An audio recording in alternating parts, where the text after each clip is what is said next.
Desarrollar un movimiento que finalmente haga comprender a los gobiernos del mundo que nada será capaz de quebrar la determinación que nos inspira. Hacerles comprender también que ni los presos de conciencia, ni las víctimas de las cámaras de tortura o de la pena de muerte caerán en el olvido.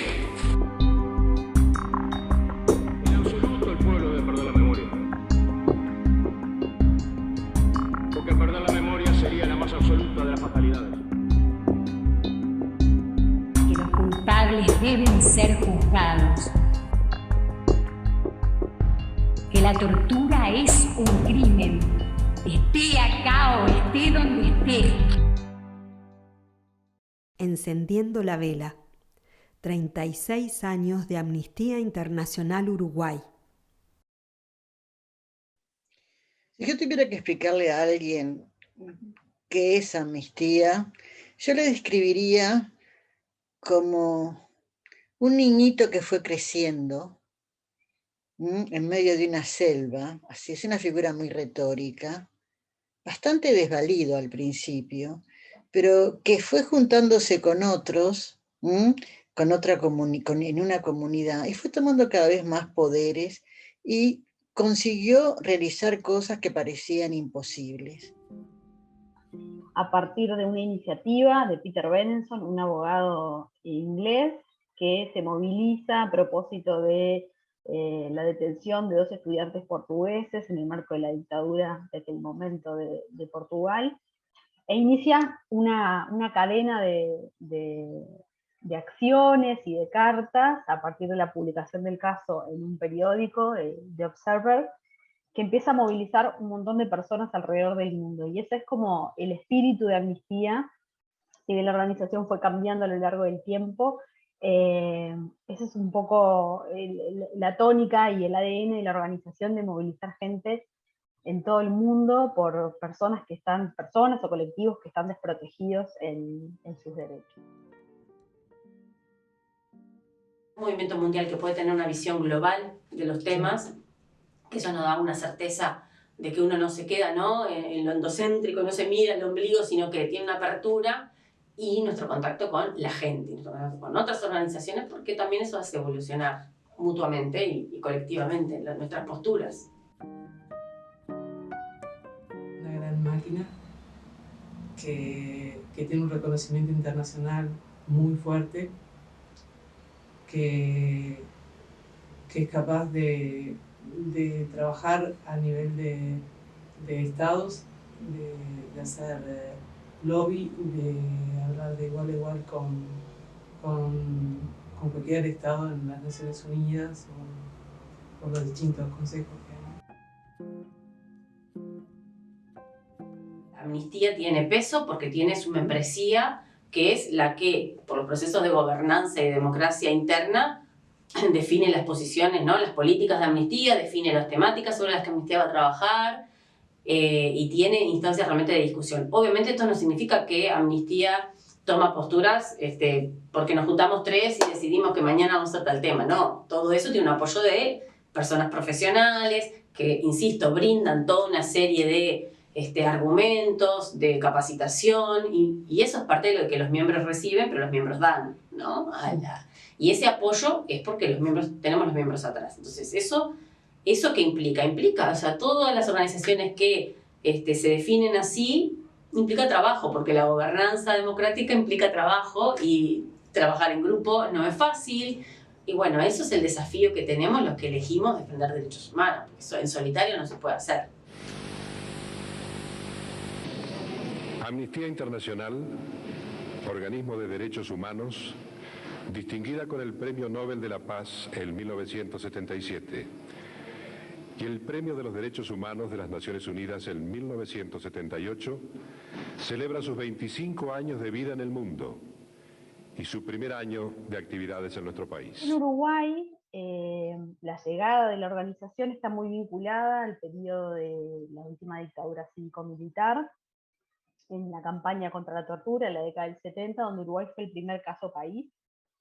y bueno, desde allí se instala una movilización en todo el mundo a través de cartas y diferentes apoyos también de uruguayos y uruguayas en el exilio, donde gente de Amnistía recibe, apoya a estas personas, y bueno, también toda la parte de el pedido de memoria, verdad y justicia que arrastramos hasta el día de hoy como una deuda persistente.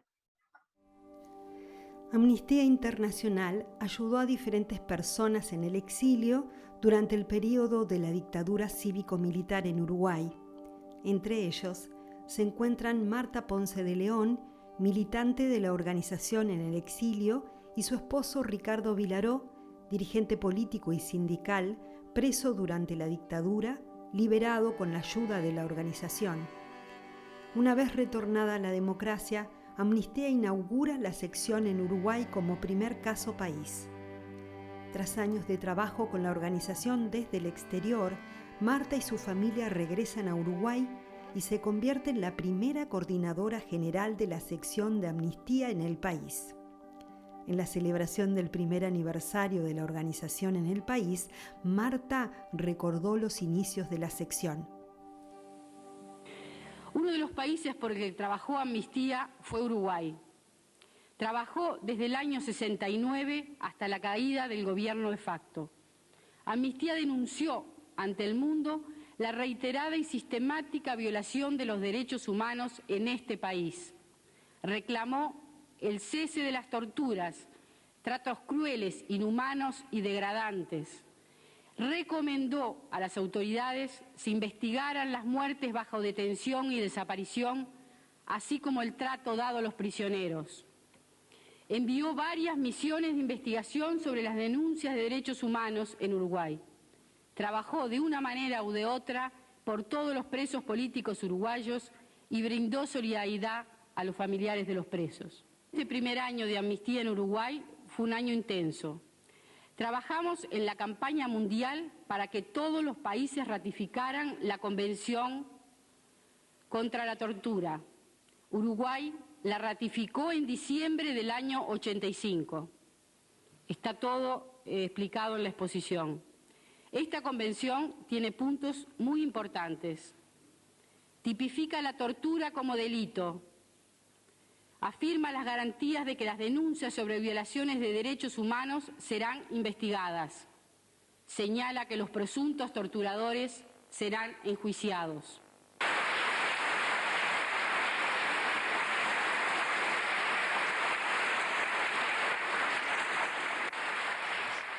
Cuando volvió la democracia en 1985, hubo un grupo de gente, muchos de ellos beneficiarios de la política, de las políticas de amnistía, por ejemplo, de pagar pasajes a la gente que se tenía que ir exiliada, de ayudarlos a retomar sus vidas en otros contextos europeos o de otro estilo.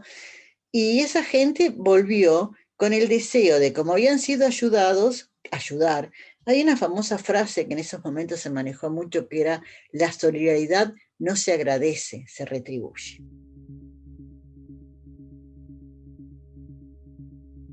Cuando estuvo Esteban se empezaron a ver por lugares de trabajo de vivienda, los grupos. Se armaron los grupos y creo que llegamos a 9 grupos. Y ahí, bueno, se empezó el trabajo similar al que habíamos hecho desde Europa hacia Uruguay, desde Uruguay hacia los presos que nos mandaban, porque las órdenes venían de Londres. ¿Qué se podía hacer? ¿Cómo podíamos contactar lo que no teníamos que hacer? Bueno, lo que es un dossier de amnistía, si creo que tú lo conocerás muy bien. Y hacíamos alguna acción urgente y alguna acción que se hizo después para colaborar con seguir adherentes. Teníamos una reunión de los coordinadores, porque cada grupo tenía un coordinador. Entonces era la reunión con los coordinadores del grupo. Y estaba Gabriela Siliani, que era secretaria, que era la que estaba paga por Londres, y bueno, y yo que coordinaba todo el conjunto, pero sin elecciones, sin votación, sin nada. Y bueno, fue así que funcionamos. digamos que en mi grupo yo era la mayor, tenía 23 años. Entonces era una movida de mucha gente joven con mucha fuerza, ¿no? Entonces era recolectar firmas, ir a las embajadas, hacer actividades adelante de las embajadas, ver si había actividades, por ejemplo, de México o de Colombia.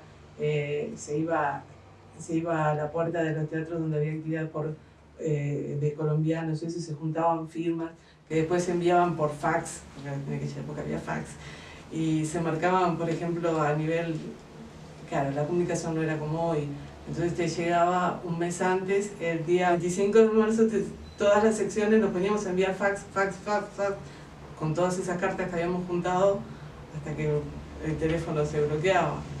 O sea, eran ese tipo era mucho activismo, y bueno, también el presentar documentos, informes que se hacían a nivel central, que los llevábamos a las embajadas con firmas y cosas así, que las embajadas realmente alguna respuesta teníamos. Impunidad por los crímenes del pasado reciente. Para Amnistía Internacional, las desapariciones son un motivo de enorme preocupación.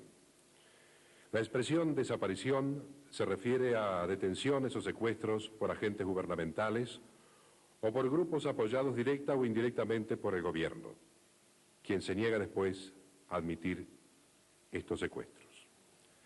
Amnistía Internacional considera a las desapariciones como una gravísima violación de los derechos humanos fundamentales. Implican la reclusión sin acusación ni proceso, la tortura cruel, inhumana y degradante y la ejecución extrajudicial. En 1985, Thomas Hammenberg, secretario general de la organización en ese momento, escribe una carta al presidente Julio María Sanguinetti en agradecimiento por haber recibido a la delegación enviada por la organización para investigar las violaciones de derechos humanos cometidas durante el régimen autoritario.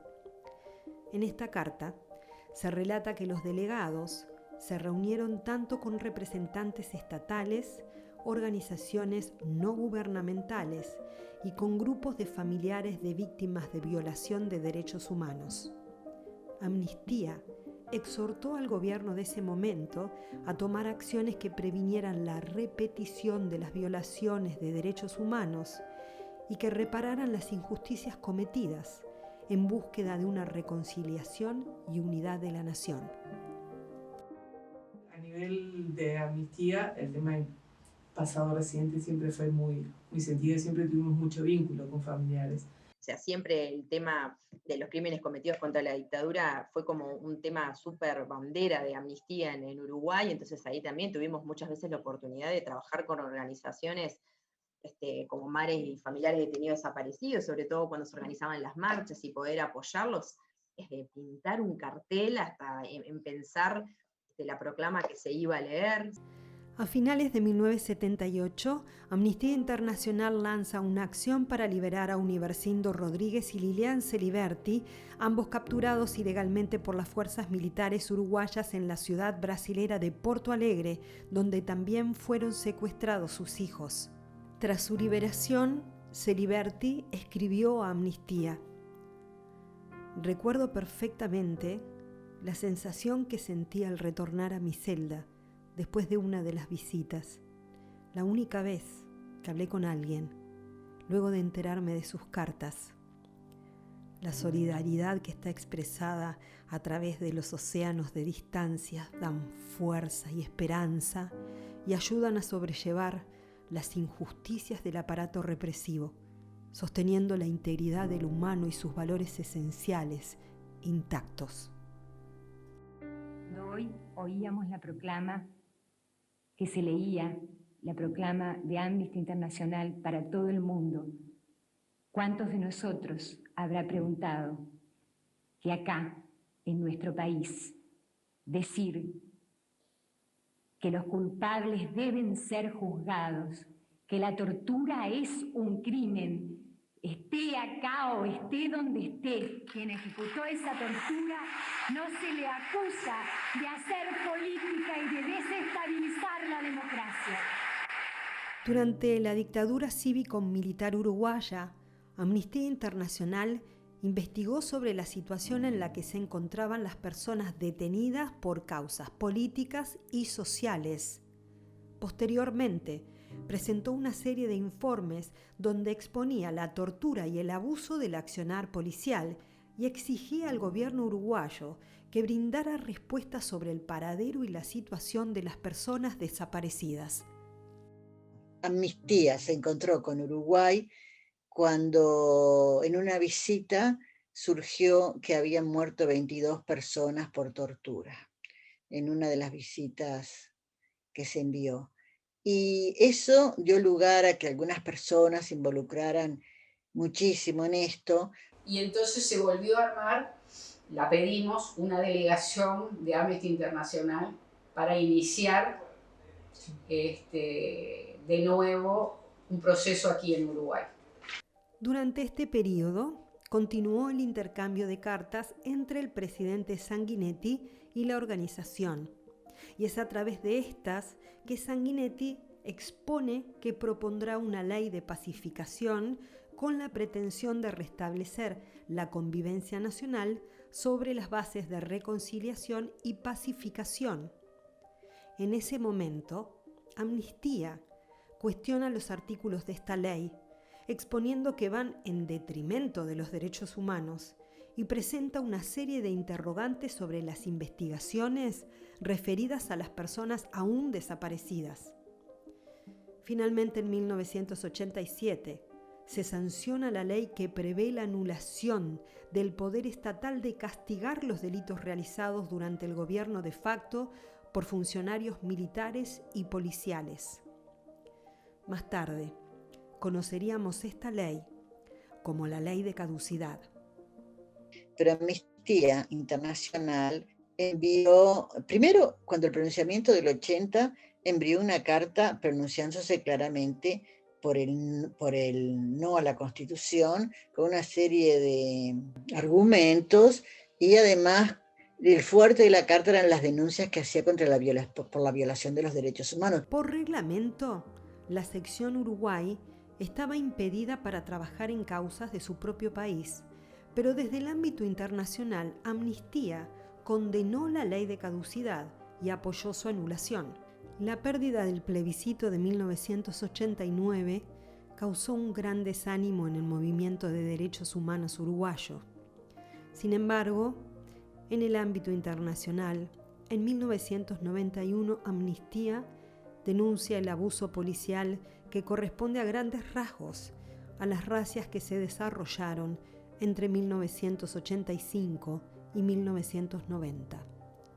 Motivado por causas regionales, como el pedido de disculpa del general argentino Balsa y el conocimiento testimonial de que muchos desaparecidos en Argentina habían sido arrojados al mar, se revivió la militancia por los derechos humanos, cuya máxima expresión fue la primera marcha por los detenidos desaparecidos el 20 de mayo de 1996. El grupo en el que yo participaba, creo que fue en el año 2000-2001, empezamos a organizar, porque sabíamos que existía el Día del Detenido Desaparecido. Preguntamos en Amnistía Internacional, no conocían la fecha,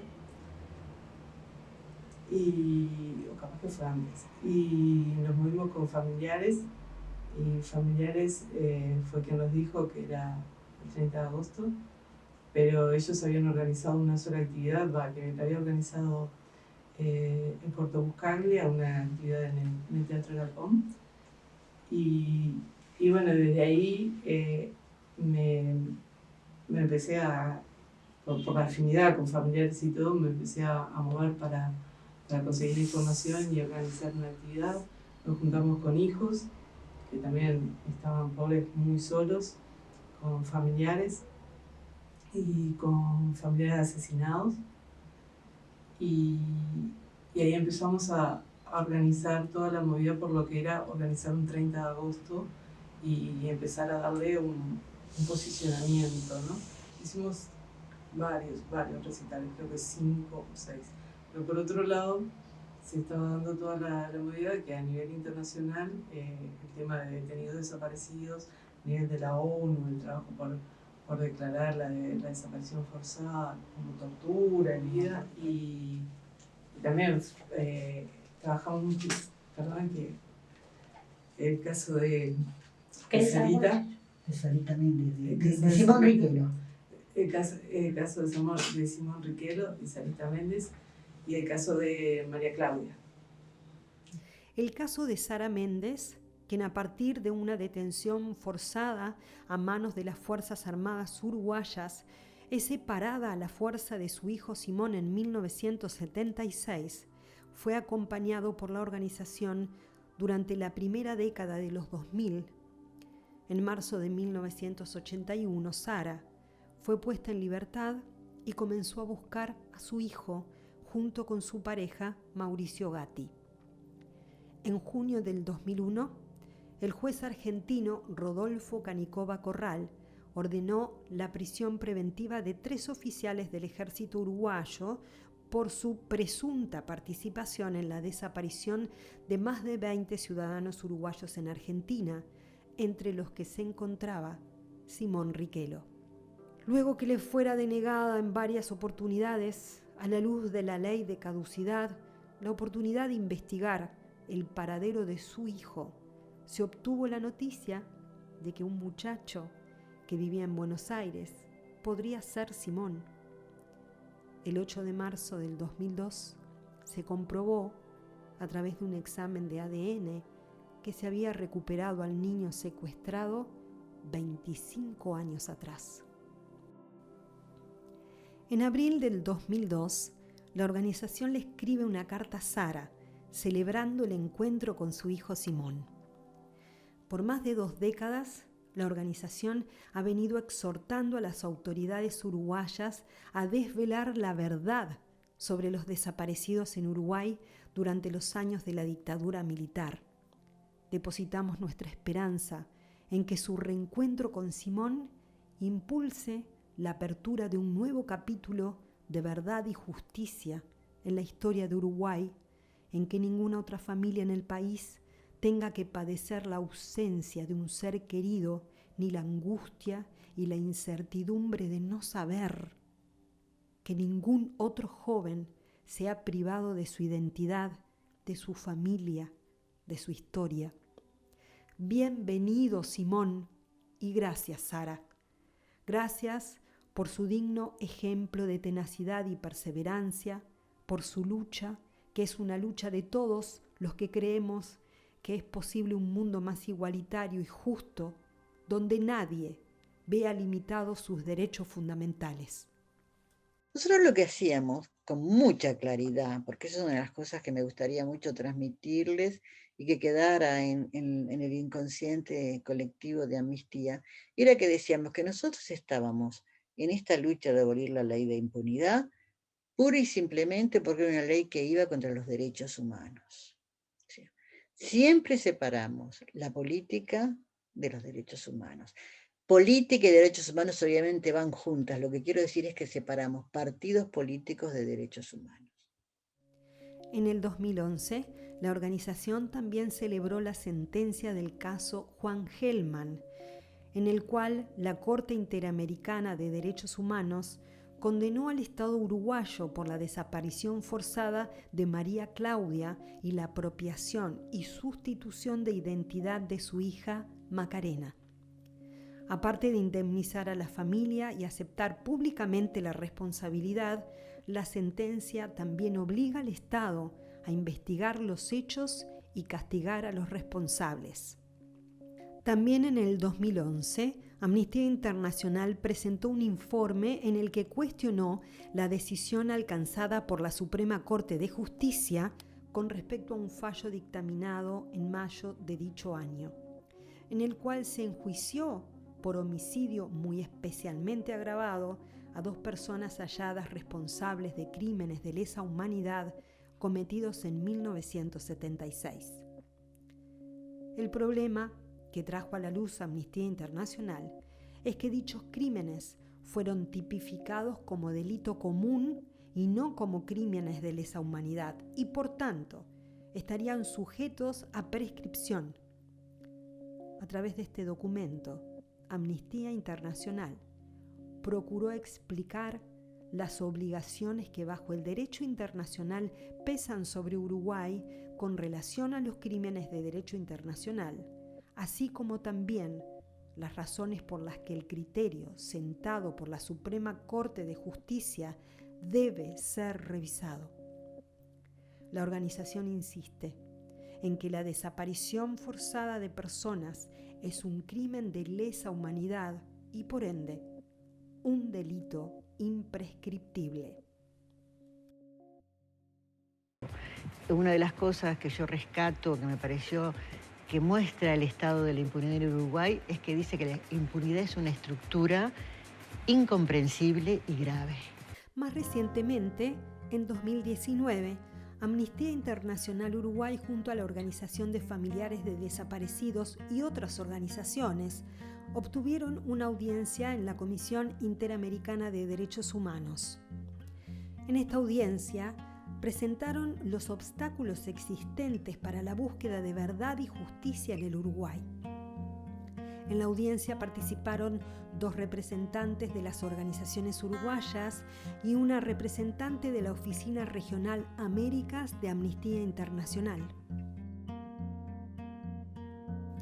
Amnistía Internacional continúa manifestando su preocupación y ha realizado diversas recomendaciones en los órganos de tratados y en otros mecanismos de Naciones Unidas, como el examen periódico universal, con el fin de que Uruguay pueda avanzar en la lucha contra la impunidad, garantizando justicia, verdad y reparación a las víctimas y familiares de los crímenes cometidos en la última dictadura cívico-militar en el país. Yo pienso que es necesario seguir bregando por verdad, justicia y nunca más, y que sobre todo nunca más haya dictadura, nunca más haya tortura, y que de una buena vez podamos tratar de empezar a solucionar seriamente el problema de la impunidad, porque vivimos en un país plagado de impunidad, cuya política de gobierno en estos momentos es la impunidad. La impunidad por los crímenes del pasado reciente siguen siendo aún la regla en Uruguay. Aunque el gobierno electo se comprometió a la búsqueda de verdad, varias iniciativas parlamentarias, junto con algunos debates públicos, despiertan las alarmas ante posibles retrocesos en materia de verdad, justicia y reparación. En el caso del proyecto de ley que busca derogar la ley interpretativa de la Ley de Caducidad de la Pretensión Punitiva del Estado, 18.831, presentada en agosto de 2020 en el Parlamento.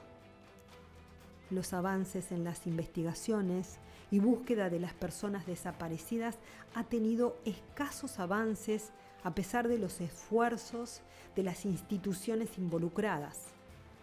Entre 2005 y 2020 se han hallado restos de tan solo 5 de las 196 personas que aún siguen desaparecidas. En términos de justicia, el Estado uruguayo también permanece en deuda. Según la Fiscalía Especializada en Crímenes de Lesa Humanidad, hay más de 60 pedidos de procesamientos por delitos de lesa humanidad a la espera de pronunciamiento por parte de la justicia, y hasta fines de 2020, en Uruguay, se ha procesado, condenado, solamente a 46 personas por crímenes de lesa humanidad. Y tampoco puede existir el intento de que podamos nosotros perder la memoria. En absoluto el pueblo debe perder la memoria, porque perder la memoria sería la más absoluta de las fatalidades para nuestros hijos, para nuestros nietos, para los que vendrán y aún no están y mañana podían sufrir las represalias de sectores descontrolados que, escudándose tras el olvido, pudieron renacer de las cenizas para volver a asumir otra vez el país en la agonía. No a la pérdida de memoria y no a la impunidad. La vela no arde por nosotros, sino por todos aquellos a quienes no conseguimos sacar de prisión, a quienes dispararon camino de la cárcel, a quienes torturaron, secuestraron o hicieron desaparecer. Para eso es la vela. Peter Benenson, fundador de Amnistía Internacional. Solidaridad internacional. La batalla está lejos de finalizar. Día tras día se denuncian arrestos de carácter político. En algunos países se ha detenido a presos políticos durante más de 10 años sin formularse cargos contra ellos y sin hacerlos comparecer ante un tribunal. La tortura todavía se practica extensamente en el mundo. Suman miles los casos de personas desaparecidas luego de su arresto, sin que las autoridades hayan dado cuenta de su paradero o de la suerte que corrieron. Pese a todo, los gobiernos están descubriendo que aunque encarcelen a sus críticos, es posible que no sobrevenga el silencio. Por el contrario, los nombres de esos presos pueden llegar a divulgarse en el mundo entero. El desafío actual es desarrollar un movimiento que finalmente haga comprender a los gobiernos del mundo que nada será capaz de quebrar la determinación que nos inspira. Hacerles comprender también que ni los presos de conciencia, ni las víctimas de las cámaras de tortura o de la pena de muerte caerán en el olvido. Nuestra organización, que como les decía, trabaja sobre los principios de solidaridad internacional, es decir, una injusticia en cualquier parte del mundo moviliza íntegramente toda la ingeniería de la organización.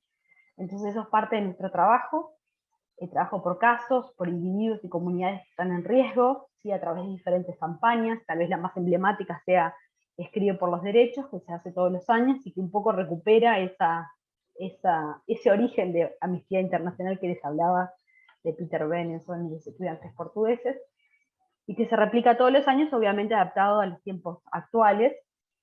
Ya no solamente se firman cartas, sino también se firman acciones online, se pueden mandar mensajes, audios, etc. Entonces es bien interesante ver la evolución de la organización sin perder como su estilo, como su identidad inicial. Por eso es que creo que las secciones no deben olvidarse de la solidaridad, porque a veces tengo el temor de que si algunas secciones se miran a sí mismos y ven, bueno, qué ocurre en nuestro país, y se olvidan del resto del mundo, en donde no tenemos secciones, que es la generalidad de los países, y en la generalidad de los países donde ocurren los crímenes más graves. Totalmente. Ahí no tenemos sección, o sea que si no viene un tercero del extranjero a llamarle la atención al gobierno, no viene nadie. El gobierno se va a sentir libre de seguir cometiendo todas las tropelías que habitualmente llevan a cabo.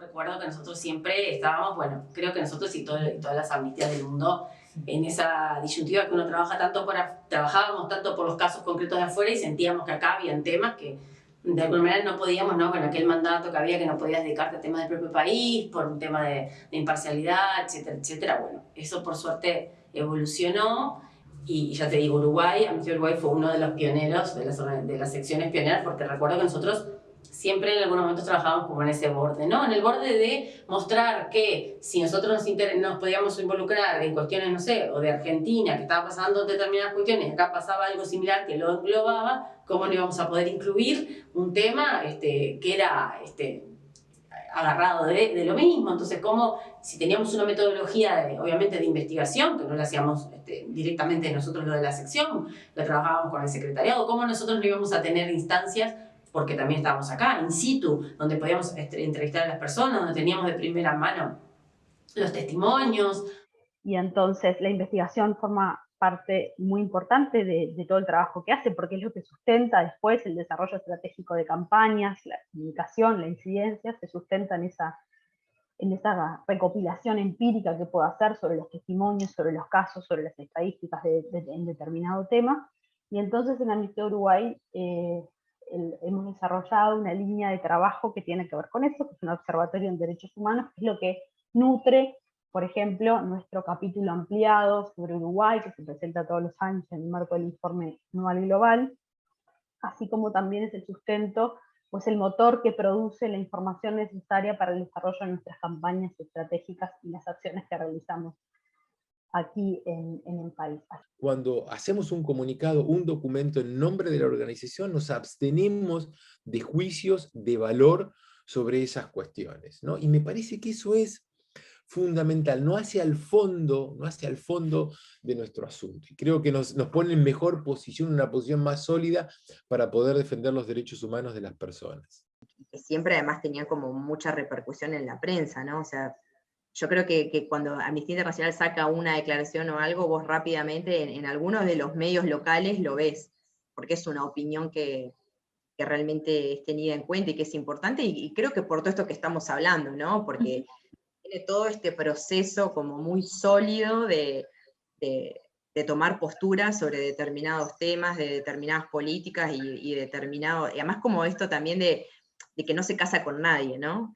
Entonces creo que nadie puede encasillar que Amnistía es de acá o allá, que es de este color o de otro color. Amnistía partía de la consideración de que los derechos humanos corresponden a todas las personas. Y eso no era una declamación, era algo que la organización ponía en práctica. Y cuando digo que los derechos humanos pertenecen a todas las personas, pertenecen a los izquierdistas y a los derechistas, a los que son buenos y a los que son malos, a los que creen en Dios y a los que no creen, a los que hablan un idioma u otro. Y eso con lo cual todo el mundo está de acuerdo en teoría, a la hora de ponerlo en práctica, a la hora de escribir una carta a un gobierno con el que podemos simpatizar para decirle que dejen de torturar a fulanito de tal, cambia la cosa. ¿Sí? Es muy fácil defender los derechos humanos de aquellos que piensan como nosotros, que son víctimas de un gobierno oprobioso y brutal. Pero cuando se trata de defender los derechos humanos de los que piensan de manera completamente distinta a la nuestra, bueno, y esa característica de imparcialidad, esa aspiración de imparcialidad de Amnistía, a mí siempre me pareció extraordinaria. La solidaridad no se agradece, se retribuye. Diversidad. Recuerdo que tengo un ingreso por el año 96, 97, cuando aparecieron Diana y Fernando y empezaron a mover a todos los chicos que empezaron a ingresar. Aparte eran casi todos chicos. Y para mí Diana y Fernando dieron mucha fuerza al movimiento en ese momento, porque era algo totalmente distinto, que ellos traían una vivencia real, que nosotros vivíamos en la solidaridad internacional, ¿no? Entonces ellos estaban con sus problemas acá y eso también fue muy fuerte. Se acercó muchísima gente en la calle, nos daban teléfonos, bueno, si van a hacer algo, un grupo, llámenme, no sé qué.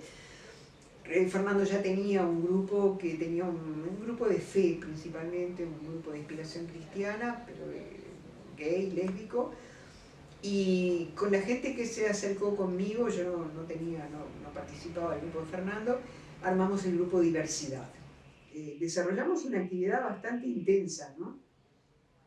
Y como nos interesaba mucho intervenir acá, y acá había muchas posibilidades de trabajar, había algunos políticos que empezaban a abrirse un poco a nuestra causa, ¿no? Cada vez que llegaba el 28 de junio, ahí hubo una transformación a partir del 99, creo que fue, en donde dejamos de hacer la marcha en junio, porque claro, junio en el hemisferio sur es pleno invierno, y era muy duro, sobre todo para las compañeras travestis que iban, por supuesto, con sus atuendos y su vestimenta, ¿no? Muy expuestas a las inclemencias del tiempo. Y tampoco la gente salía a la calle en una noche de junio, 28 de junio. Nosotros queríamos tener más contacto con el público en general, ¿no? Entonces lo que se decidió fue que durante junio, concretamente el 28, se iba a hacer actividad a puertas cerradas, en facultades, en lugares públicos, donde hubiera invitados. Era todo como de a grupitos. Me acuerdo de las primeras marchas, éramos como 10, 20 que íbamos por la calle. Las marchas y las caravanas, porque en determinado momento decidimos que si la gente no venía a las marchas, nosotros íbamos a ir a la gente. Entonces hicimos caravanas de autos de gente nuestra o gente amiga, recorríamos barrios de Montevideo, repartíamos volantes con música, nos bajábamos a hablar con la gente en las plazas, en las calles. Después intervinimos, esa es otra movida, la bandera de Amnistía Internacional estuvo en los 2 desfiles de carnaval en donde participó la comunidad LGBT uruguaya. La primera vez con cabezudos que los hicimos nosotros, cabezudos que representaban oficios y carreras de todo tipo, en donde el cabezudo era una pareja gay o una pareja lesbiana o una persona trans. Nosotros le propusimos a la comisión de carnaval que cada cabezudo tuviera un cartel que dijera su profesión, por ejemplo, maestra, médico o lo que fuera. La intendencia nos dijo que no, que los carteles no los aceptaban. Entonces lo que hicimos fue, al maestro le pusimos una cantidad de cuadernos, al médico le pusimos un estetoscopio, ¿no? Pero estaba claro, nuestro mensaje era, se puede ser de cualquier profesión, era romper el estereotipo de que si sos gay, sos peluquero, sos modisto, sos esto, sos lo otro, si sos trans, sos prostituta, ¿no? O sea, la idea era que se puede ser cualquier cosa en la sociedad y ser una persona íntegra y tener todos los derechos. Y nuestro interés de estar en el carnaval era salir al ruedo, instalarnos dentro del carnaval en donde el derroche de homofobia era terrible. No había murga, no había parodistas que no tuvieran siempre a flor de boca un chiste de puto, un chiste de tortillera, de traba, de travesti. O sea, nuestro mensaje era, estamos para que nos respeten, ¿no? Y al año siguiente volvimos a estar en el carnaval, armamos una carroza, que era como una especie de barco, de gran barco, que representaba la historia de la homosexualidad. Había una pareja de faraones gays. Y después atrás venía la homosexualidad representada en la Grecia antigua, venía Juana de Arco, que había sido quemada porque insistía en vestirse de varón. Eso lo dice el edicto de la Inquisición. Y después venían parejas de tango, o sea, gente ataviada, y llevamos, eran como una docena o 15 compañeros que íbamos en la chata aquella de aquel camión. En 2005, Amnistía Internacional trabajó en conjunto con 7 grupos activistas para proponer la creación de una plaza. La propuesta recibió el apoyo unánime de la legislatura en Montevideo. La inauguración oficial de la plaza y su monolito conmemorativo fue el 2 de febrero de 2005, presidida por el intendente municipal Mariano Arana, en presencia de los colectivos LGBT y de derechos humanos promotores de la iniciativa, así como de intelectuales y de artistas. De esta forma, Montevideo se convirtió en la 4ª ciudad del mundo y la primera en Latinoamérica en tener una plaza dedicada a la diversidad sexual. Se erigió un pequeño monolito con la tapa, era un triángulo de granito rosado y negro, eran los 2 colores que tenían que llevar durante la persecución nazi los gays y las lesbianas en Alemania, ¿no? Los gays con un triángulo rosado y las mujeres con un triángulo negro, igual que las prostitutas. Y esa plaza se inauguró con Arana presente y con Ehrlich, que era el siguiente candidato que aún no había asumido la intendencia, en una ceremonia oficial durante el día, y a la noche siguiente hicimos una gran fiesta en la plaza misma, y allí Eduardo Galeano pronunció un discurso muy interesante, muy enérgico, favor de nuestros derechos. Daniel Miglietti aceptó cantar. Arlette Fernández, una mujer muy solidaria que siempre había estado presente cuando la requeríamos por alguna actividad, cantó Honrar la Vida esa noche. Somos mucho más fuertes cuando nos tendemos la mano y no cuando nos atacamos, cuando celebramos nuestra diversidad y juntos derribamos los poderosos muros de la injusticia. McKinney, política y activista estadounidense. Agenda de género. En 2012, ese año particularmente, entre ese año y el año anterior, hubo una serie de asesinatos a chicas trans, que fue una seguidilla espantosa. Eran como 12 o 13 mujeres trans que aparecían muertas o en sus casas. Yo la había publicado, no me acuerdo, en el parque Roosevelt, en el Prado, ¿no? Fue como muy intenso, y eso la sección lo tomó. Hicimos una vigilia, recuerdo, en la Plaza Libertad, donde convocamos también Ovejas Negras, estuvimos articulando con otras organizaciones con ovejas. Se hizo como un momento de silencio en ese acto, y además trabajamos todo el costado de incidencia. Tuvimos una acción urgente, estuvimos acompañando el caso de Kiara, que fue una de las chicas que falleció, que la asesinaron, quiero decir, acompañando a su madre, que estaba pidiendo justicia, y me recuerdo perfecto haber tenido reuniones en el Ministerio del Interior solicitando el esclarecimiento de estos casos, porque ya era una cosa como no era aislado, ¿no? Habían sido muy seguidos en el tiempo, y bueno, ahora no estoy segura cuántos finalmente tuvieron resolución, pero muy pocos.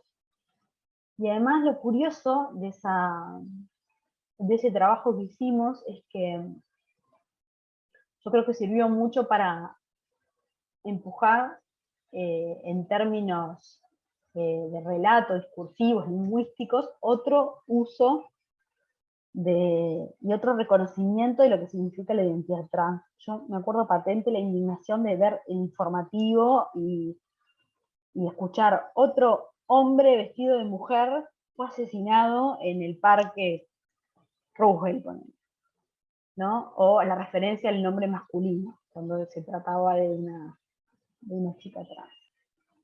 Recuerdo un tiempo que estuve trabajando en carácter voluntario, organizando cuando se estaba discutiendo la policy sobre trabajo sexual, a qué postura iba a tomar Amnistía, y me acuerdo que organizamos una mesa con algunas de las compañeras que estaban trabajando en ese momento, y que fue muy bueno, con trabajadoras sexuales, y bueno, toda la discusión sobre el reglamentarismo y el abolicionismo, etcétera. Y eso fue lindo también para mí, porque fue trabajar desde otro lugar, no como staff, no como equipo técnico, sino también como miembro, impulsando una discusión política sobre un tema que estaba sobre la mesa.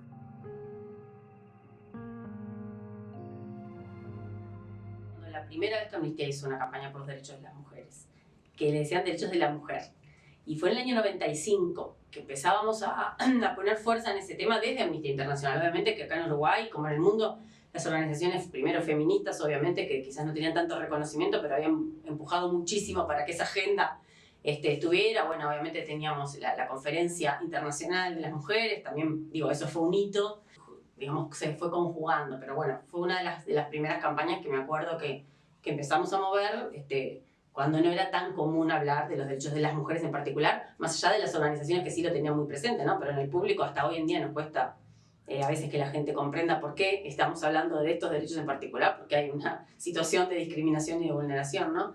Esa fue una de las primeras. Y después, como presidenta, me tocó hacer el lanzamiento, me acuerdo, acá en Uruguay, que hicimos el lanzamiento mundial de la campaña No más violencia contra las mujeres. Sí, fue una campaña muy importante en la sección, y las actividades, claro, se organizaban a ese nivel, ¿no? A nivel de hablar por las otras organizaciones, de los grupos. Por ejemplo, nosotros que trabajábamos en América Central y México, llevábamos la temática de la violencia en esa región, la gente de Colombia la temática en esa región. Entonces, enfocábamos por ahí. Recuerdo muchísimo que nosotros hacíamos énfasis, todo el tiempo énfasis, en el tema, bueno, de que la violencia hacia las mujeres no es un tema privado en ese momento, e insisto que actualmente a mucha gente le cuesta entenderlo todavía, pero bueno, en aquel momento era bueno, como que lo que pasaba de la puerta para adentro no era un tema, ¿no?, de que nos tuviera que interesar, y nosotros justamente decíamos, no, eso es un tema de derechos, no importa que pase de la puerta para adentro, y el Estado tiene una diligencia de vida, tiene la obligación de actuar, tiene la obligación de intervenir, porque a estas personas, a estas mujeres, se les está violando sus derechos, y en el extremo su derecho a la vida. Gracias al apoyo de Amnistía en Estados Unidos, cuando yo era directora y vos presidenta, desarrollamos aquel trabajo del Observatorio de Medios sobre la violencia contra las mujeres, que también fue un trabajo pionero, porque hoy en día hay varios observatorios y estudios de cómo los medios se refieren a las mujeres, cuál es la perspectiva de género pero en el 2010, cuando lo sacamos, era un aporte muy novedoso, desde el tema de cómo se utiliza el lenguaje, relevamiento a distintos medios, tanto de radio, de televisión, de prensa escrita, en cómo se referían a las noticias de violencia doméstica, en cómo no utilizaban el tema de crimen pasional en vez, hasta hoy, insisto, hoy a veces se cae en eso, no tanto como en esa época, pero nosotros contribuimos con ese estudio, que lo hicimos en colaboración con otra organización y lo lanzamos, realmente contribuimos a algo también profesional en el sentido de elaborar el pensamiento y el análisis sobre cómo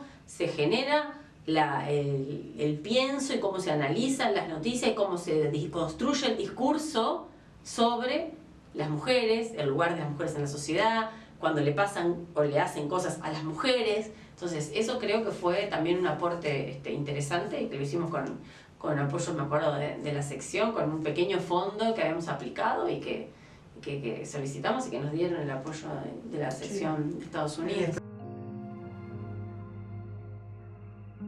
Tuvimos momentos muy interesantes, momentos de participación de mucha gente. Recuerdo las veces que hacíamos presentaciones en la plaza, donde el personal de embajada venían a realmente apoyarnos y a dar también, como testimonio. Bueno, ahí desarrollamos temas con otros colectivos como Mujeres de Negro, establecimos alianzas como con el grupo No Te Va a Gustar, que fue, digamos, de las primeras alianzas tan públicas, digamos, que el grupo se comprometió y realmente dio un apoyo impresionante. Y siempre fue como el valor agregado, creo, del trabajo, ¿no? Poder vincularse con otras organizaciones. Incluso recuerdo todo el proceso de la ley de despenalización del aborto, ¿no? Yo en ese momento además estaba trabajando en Ruda con Rafa Sanseviero y con Susana Rostañol, y claro, el trabajo ahí era tipo cuchillo entre los dientes y vamos, ¿no? Y en Amnistía era como, bueno, está bien, o sea, hay determinadas limitaciones para hablar de este tema, pero podemos hablar. Y si bien las organizaciones lo tenían como muy claro, lógicamente te reclamaban, decían, bueno, pero, y bueno, ¿cuándo van a tomar como una postura un poco más fuerte, por decir de alguna manera? Pero claro, la policía de Amnistía de repente estaba un poquito más atrás a lo que estaban pidiendo o a la retórica que se estaba teniendo en el conjunto de la sociedad civil en Uruguay en ese momento. Había una coordinadora por el aborto legal, ustedes recordarán la manito, ¿no?, que decía aborto legal, como con la manito naranja como símbolo. Pero de alguna manera el rol que tuvo la organización fue de colocar la importancia de tener una ley, ¿sí?, que despenalizara el aborto. Sin duda es una ley perfectible, o sea, tiene puntos todavía para regular y mejorar y demás, pero es una conquista muy importante de la que Amnistía formó parte. En septiembre de 2020, Amnistía publica su política actualizada sobre el aborto, que se ajusta a la evolución del derecho y las normas de derechos humanos, en la cual reconoce que todas las personas que pueden quedarse embarazadas tienen derecho a la interrupción voluntaria del embarazo. La organización pide la eliminación del aborto de la legislación penal y otras leyes y políticas punitivas, y exige el acceso universal al aborto sin riesgos, con acompañamiento e información basada en evidencia científica. Bueno, la campaña Niñas No Madres es una iniciativa regional de Amnistía Internacional y de otras organizaciones como CLACAI, GIRE, está Planned Parenthood también, y aborda un problema de graves violaciones a los derechos humanos de las niñas a través de los embarazos, ¿no? De aquellas niñas que son madres, que no deberían, ¿no? Pero sobre todo lo que representa ese embarazo en una niña, cuando estamos hablando de embarazos en menores de 15 años, de 14 y menos, lo dramático de esta situación es que esconde situaciones de abuso, en la mayor parte de los casos, de abuso sexual y violencia sexual prolongadas en el tiempo. Tener un hijo o una hija es una cosa muy importante a nivel físico, a nivel emocional, a nivel psicológico, y entonces lo que afecta en la trayectoria de esa niña es mucho más, ¿no? Va mucho más allá del hecho de parir solamente, ¿no? Sino que en general las afectaciones vinculadas a la desvinculación al sistema educativo. Por supuesto que aparece la dimensión más sanitaria de lo que significa causar un embarazo en un cuerpo que todavía está en desarrollo, y eso está comprobado, ¿no? Los índices las tasas de prematurez de niñas madres es mayor, ¿no? O sea, cuanto más grande la mujer, la posibilidad de tener hijos prematuros o hijas prematuras se reduce. Entonces lo que intenta la campaña es ponerle nombre y ponerle el sombrero, que es una violación grave a los derechos humanos de las niñas. Y en Uruguay nos hemos hecho eco de eso. Tenemos todo el tiempo noticias, o con mucha frecuencia noticias vinculadas a situaciones de explotación sexual, de abuso sexual por parte de familiares, por parte de personas vinculadas al mundo, el mundo religioso, vecinos, ¿no? Personas cercanas a los niños y a las niñas. Y es un problema que está instalado en nuestro país. En el último informe del año 2020, Amnistía Internacional Uruguay manifiesta gran preocupación por el aumento de embarazos y nacimientos de niñas menores de 15 años y expresa la necesidad urgente de comenzar a visibilizar la realidad de las niñas que viven embarazos y maternidades forzadas. Estas situaciones son solo la punta del iceberg. El embarazo infantil esconde graves violaciones de los derechos humanos de las niñas, vinculados, en la mayor parte de los casos, a situaciones de violencia y abuso sexual, muchas veces bajo el contexto intrafamiliar y en episodios recurrentes.